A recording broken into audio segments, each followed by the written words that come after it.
Pak Esra, dari ke-12 anak Yakub, Yusuflah yang ternyata menjadi kesayangan dari Yakub, dan Alkitab mencatat lebih banyak cerita tentang Yusuf. Bahkan melalui Yusuflah bangsa Israel diselamatkan dari bencana kelaparan. Tapi mengapa Yehuda dipilih untuk meneruskan keturunan hingga Yesus? Kalau memang garis keturunan dari Yehuda yang dipilih, kenapa kisah kehidupan Yehuda di Alkitab tidak lebih menonjol daripada kisah Yusuf? Terima kasih Pak Pendeta. Kalau kita melihat hidupnya Yusuf sama Yehuda, itu memang kita akan melihat ada kontras yang cukup besar di antara mereka. Seperti yang saudara bilang bahwa memang betul bahwa Yusuflah yang diceritakan lebih banyak daripada Yehuda di dalam catatan-catatan Perjanjian Lama. Juga Yusuf digambarkan sebagai seorang yang taat kepada Tuhan. Sedangkan Yehuda justru seorang yang tidak terlalu mempunyai moral yang bagus seperti Yusuf. Dan catatan tentang moralitas kedua anak ini itu berdampingan. Kalau kita melihat di dalam Kejadian pasal 38, kita akan melihat cerita tentang bagaimana Yehuda yang kawin lalu mempunyai anak, dan setelah itu ketika anak-anaknya mati, ya dia menghindari, dia tidak mau memberikan anaknya yang ketiga itu untuk melakukan perkawinan levirat untuk menurunkan keturunan bagi anak-anaknya yang sudah mati. Dan juga pada akhirnya kita bisa lihat bahwa dia dalam moralitas yang rendah itu dia akhirnya mau mengawini atau tidur dengan seorang yang dianggap pelacur, ternyata itu adalah menantunya sendiri, sampai menantunya hamil. Jadi kita bisa lihat bahwa memang catatan tentang moralitas Yehuda di situ memang agak rendah, ya. Dibandingkan dengan Yusuf, di mana catatan moralnya diberikan dalam Kejadian pasal 39, di mana Yusuf itu hidup di rumah Potifar yang setiap hari digoda oleh istri Potifar, tapi dia tetap bisa mempertahankan moralitasnya dengan sangat bagus, walaupun pada akhirnya dia difitnah dan masuk penjara. Catatan dua anak ini itu berdampingan antara Yehuda dan Yusuf, di mana Yusuf dengan moralitas yang bagus, sedangkan Yehuda dengan moralitas yang buruk. Tapi ya seperti saudara bilang, aneh juga bahwa memang Yusuf bukan Yusuf yang dipilih menjadi orang yang akan menurunkan Mesias, menurunkan Yesus. Tapi justru orang yang dipilih itu adalah Yehuda sendiri. Kalau kita melihat bagaimana Yakub memberikan berkat kepada anak-anaknya, disitulah nampak sebuah nubuatan bahwa dari Yehuda lah akan turun Mesias. Kejadian pasal 49 ayat 8-10. Yehuda, engkau akan dipuji oleh saudara-saudaramu. Tanganmu akan menekan tengkuk musuhmu. Kepadamu akan sujud anak-anak ayahmu. Yehuda adalah seperti anak singa. Setelah menerkam, engkau naik ke suatu tempat yang tinggi, hai anakku. Ia meniarap dan berbaring seperti singa jantan atau seperti singa betina. Siapakah yang berani membangunkannya? Terus ayat 10. Tongkat kerajaan tidak akan beranjak dari Yehuda, ataupun lambang pemerintahan dari antara kakinya, sampai dia datang yang berhak atasnya, maka kepadanya akan takluk bangsa-bangsa. Di dalam berkat kepada Yehuda ini, ada kata-kata, tongkat kerajaan tidak akan beranjak dari Yehuda, atau lambang pemerintahan dari antara kakinya, sampai dia datang yang berhak atasnya. Ini dalam bahasa Ibrani-nya, sampai Shiloh datang. Siapakah Shiloh itu? Nah, Shiloh itu kalau dipelajari itu ada hubungan dengan shalom atau damai sejahtera. Sehingga Shiloh itu artinya seorang yang membawa damai sejahtera. Dan tidak bisa tidak, itu adalah Yesus Kristus. Karena memang Yesus lahir dari keturunan Yehuda. Nah, mengapa sampai bukan Yusuf yang dipilih, tapi justru Yehuda yang dipilih untuk menurunkan Sang Mesias ke dalam dunia ini? Ada banyak jawaban diberikan, ya. Ada yang mengatakan bahwa Yusuf orang baik, Yehuda ini orang yang tidak terlalu baik. Tapi mengapa Tuhan kok memilih Yehuda dan bukan Yusuf? Dikatakan bahwa Yehuda dipilih, itu memang bukan karena dia orang baik, tapi karena Tuhan berkemurahan saja. Karena Tuhan memilih bukan berdasarkan kebaikan orang, tapi hanya karena kemurahan hati Tuhan, hanya karena anugerah Tuhan saja dipilih. Makanya kalau kita sampai dipilih oleh Tuhan, bukan karena kita baik. Bukan karena kita berjasa, bukan karena kita orang yang hebat dengan moralitas yang hebat, tapi karena semata-mata itu anugerah Tuhan saja, kasih karunia Tuhan saja sehingga kita dipilih. Jadi seharusnya kalau melihat kelayakan Yusuf lebih layak, tapi Yehuda justru yang dipilih oleh Tuhan. Ya, itu jawaban pertama. Ada juga jawaban yang kedua mengatakan begini, bahwa sebenarnya Yehuda dipilih itu sebagai sebuah bentuk penghiburan Tuhan untuk mamanya Yehuda. Siapa mamanya Yehuda? Salah satu istri dari papanya Yakub, yaitu Lea. Kita tahu kisah Alkitab di mana Yakub jatuh cinta kepada Rahel. Kerja untuk mendapatkan Rahel, tapi ternyata pada hari perkawinan ditipu oleh pamannya sekaligus papa mertuanya, yaitu Laban. Bukan Rahel yang diberikan, tapi Lea yang diberikan. Ya sudah, dia terpaksa memang menikahi dengan Lea. Tapi dia kerja lagi 7 tahun untuk mendapatkan Rahel. Dan akhirnya dia mengawini Rahel. Dan dengan demikian, dia punya istri 2. Tapi Alkitab menceritakan kepada kita bahwa sebenarnya Yakub itu cintanya kepada Rahel, bukan kepada Lea. Ya, kalau Lea sudah jadi istri, ya apa boleh buat. Tapi kelihatannya Lea bukan istri yang dicintai, yang diharapkan oleh Yakub ini, sehingga itu membuat Lea itu menderita batin. Tapi anehnya Tuhan menghibur Lea.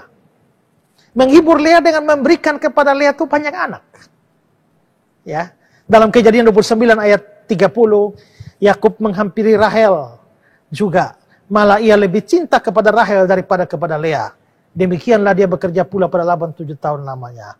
Ketika Tuhan melihat bahwa Lea tidak dicintai, dibukanyalah kandungannya. Tapi Rahel mandul. Lea mengandung lalu melahirkan seorang anak laki-laki dan menamainya Ruben. Ayat yang ke-23, mengandung pula lah ia, lalu melahirkan seorang anak laki-laki. Dan berkata, sesungguhnya Tuhan mendengar bahwa aku tidak dicintai. Lalu diberikan pula anak itu kepadaku. Maka dia menamai anak itu Simeon. Ayat 34, mengandung pula ia, lalu melahirkan seorang anak laki-laki. Maka ia berkata, sekali ini suamiku akan lebih erat padaku, karena aku melahirkan 3 anak laki-laki baginya. Itulah sebabnya anak itu, ia menamai anak itu Lewi. Ayat 35, mengandung pula ia, lalu melahirkan seorang anak laki-laki. Maka dia berkata, sekali ini aku akan bersyukur kepada Tuhan. Itulah sebabnya dia menamai anak itu Yehuda. Sesudah itu dia tidak melahirkan lagi. Jadi kita bisa lihat bahwa ternyata Tuhan mendengar keluh kesahnya Lea, lalu memberikan kepada Lea anak laki-laki termasuk Yehuda. Berarti kelahiran Yehuda itu adalah penghiburan bagi istri yang tidak dicintai ini. Sehingga dari sini muncul penafsiran, jikalau kelahirannya Yehuda adalah penghiburan bagi Lea, apalagi dengan Tuhan memilih Yehuda, dari keturunan Yehuda itu muncul Sang Mesias, maka itu tentu saja merupakan penghiburan lebih lanjut kepada Lea. Itu tafsiran yang kedua. Ya, walaupun 2 tafsiran ini menarik, bisa juga diterima, tapi saya lebih condong kepada penafsiran yang ketiga ini. Penafsiran yang ketiga ini mengatakan bahwa Mesias yang diturunkan nantinya, yaitu Yesus Kristus, itu adalah sosok penyelamat. Makanya Yesus datang ke dalam dunia ini untuk menyelamatkan umatnya. Dia sang juru selamat itu. Dan ternyata sepak terjang Yehuda, terlepas dari dia pernah mempunyai moralitas yang buruk, tapi sepak terjangnya Yehuda itu menunjukkan bahwa Yehuda memang punya jiwa penyelamat. Itu bisa terlihat dari beberapa fakta. Pada waktu Yusuf itu dimasukkan ke sumur oleh saudara-saudaranya, dan mereka tentu saja merencanakan membunuhnya, datanglah Yehuda, dia memberikan usulan untuk meloloskan saudaranya ini. Ya, itu di Kejadian pasal 37. Ayat yang ke-23 dan seterusnya. Baru saja Yusuf sampai kepada saudara-saudaranya, mereka pun menanggalkan jubah Yusuf, jubah maha indah yang dipakainya, mereka membawa dia dan melemparkan dia ke dalam sumur. Sumur itu kosong, tidak berair. Kemudian duduklah mereka untuk makan. Ketika mereka mengangkat muka, kelihatanlah kepada mereka satu kafilah orang Ismail datang dari Gilead dengan untanya yang membawa damar dan seterusnya. Ayat 37, ayat 26. Lalu kata Yehuda kepada saudara-saudaranya, apakah untungnya kalau kita membunuh adik kita itu dan menyembunyikan darahnya? Marilah kita jual dia kepada orang Ismail ini.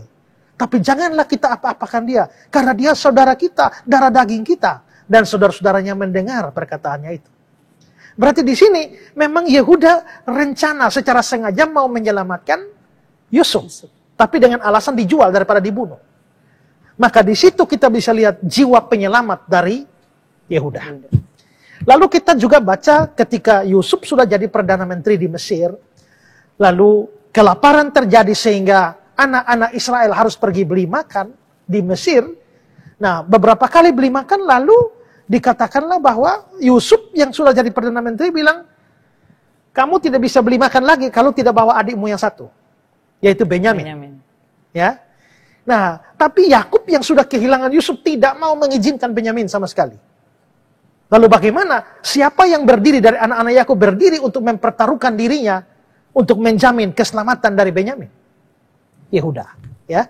Kejadian pasal 43 ayat 8. Lalu berkatalah Yehuda kepada Israel ayahnya, biarlah anak ini pergi bersama-sama dengan aku, maksudnya Benyamin.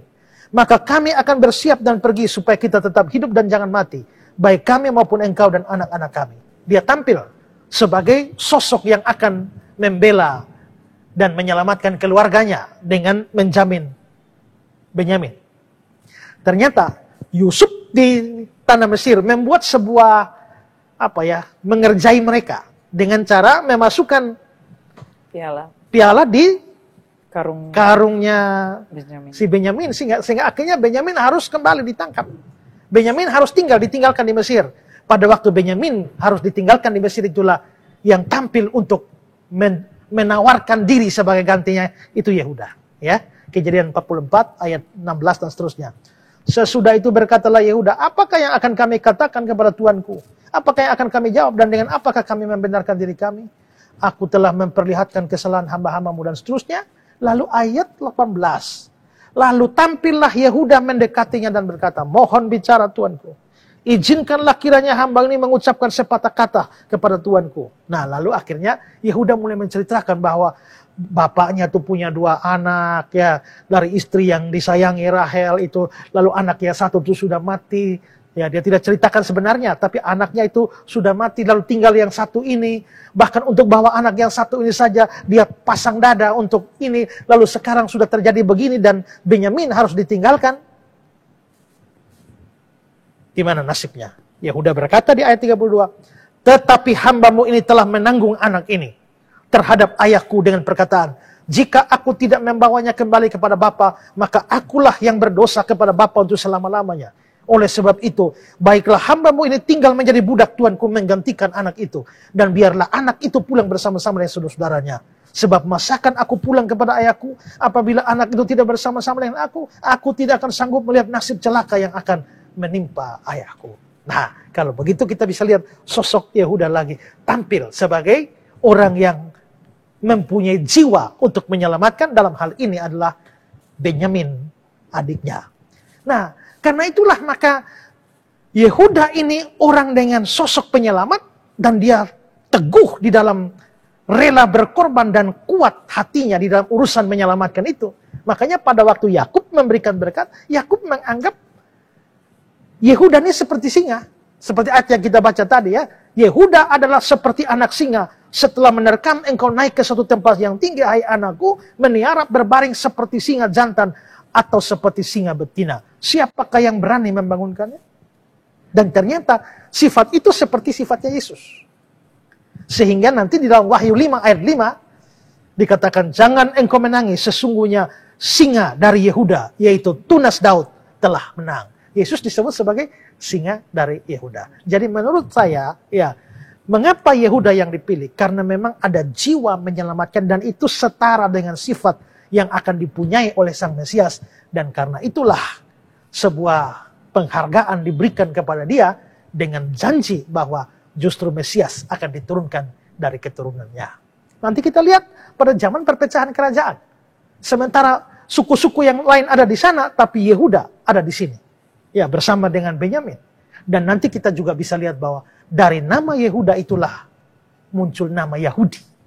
Yang sampai hari ini kita bilang orang Yahudi itu asalnya dari Yehuda ini. Ya, jadi itulah sebabnya menurut saya mengapa sampai Yehuda yang dipilih. Biarpun Yusuf banyak dibicarakan, karena memang Yusuf memainkan sejarah penting di dalam pembebasan pada masa perjanjian lama. Karena pembebasan dari masa perjanjian lama dari Mesir itu tekanan perjanjian lama, penyelamatan dalam perjanjian lama itu dari Mesir. Ya, tapi untuk perjanjian baru itu dari dosa. Dan ini butuh seorang juru selamat, dan gambaran sifat sebagai seorang penyelamat jiwanya itu ada pada Yehuda dan bukan pada Yusuf.